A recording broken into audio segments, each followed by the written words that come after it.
21 years, the Chieftains have brought traditional Irish music to the world. They've performed in Europe and the United States and even in China. But appropriately enough, for their 21st birthday, they're back in Dublin at the Olympia.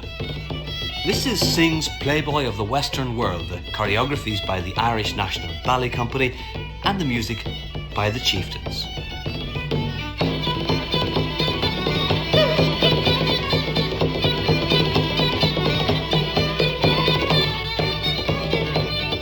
Whether the Chieftains write the music themselves or use traditional airs, they put their own particular stamp on it.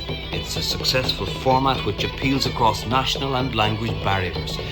The Chieftains say modestly, it's the strength of Irish music which is their strength. The music is extremely strong in structure, and there's so much, it's varied so much as well. There's so many different rhythms, the slow airs, the ancient music, the carol and the harp music, the dance music, of course, and there's so much variety to pick from. And there's people, we go to Italy, like we went to Italy for the first time, and they sort of just took off completely, loved it. Did 3 concerts in Milan, and they didn't understand a word of the garbage I'd be pouring out, and so it has to be the music itself that sort of talks. And over the years it's talked to the extent of 13 albums, but nevertheless the group say making a living as full-time musicians isn't easy. Well, we wouldn't be touring so much if we were making an awful lot of money. We'd like Baldoonigan to tour for 3 months of the year. We have to do about 6 months of the year, hard slugging, and that's out of Ireland now. 6 months out of Ireland. We earn a good living, but it's a specialised music, and we don't go around, looking for, it's not smoke screens in the background. It's just a stage performance. Mind you, recently we've been being invited by various symphony orchestras because of the different film music we've been doing, which is scored for symphonies, and that's taken a new sort of a sideline as well now. Although the Chieftains have been going for 21 years, there have been a few changes in the membership over that time. Matt Malloy, who plays the flute, has only been with them for the past 5.5 years. He gave up a steady job in Aer Lingus. Well, I suppose musicians have a certain amount of madness and it has to come out somewhere, so I just felt the need to express myself musically, and I got the opportunity by being asked by Paddy and the lads.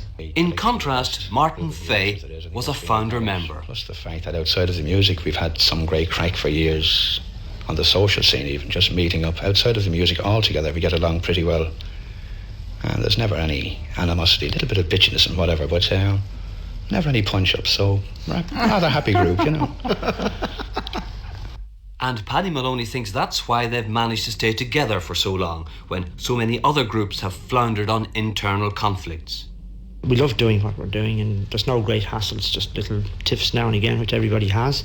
But I don't know, there's something about the whole Chieftains. It's like a family now, and we even start to take holidays.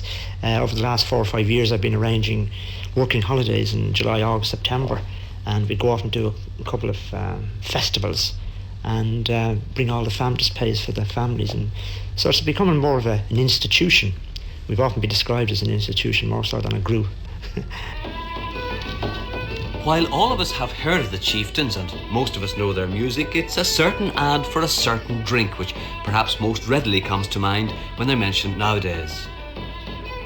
Well, I used to like the idea of this, going down the street, somebody saying, "There's your man here with the Chieftains, look at him." Nowadays, he's always being asked to pull a pint. But of course, nothing can take away from the Chieftains' music.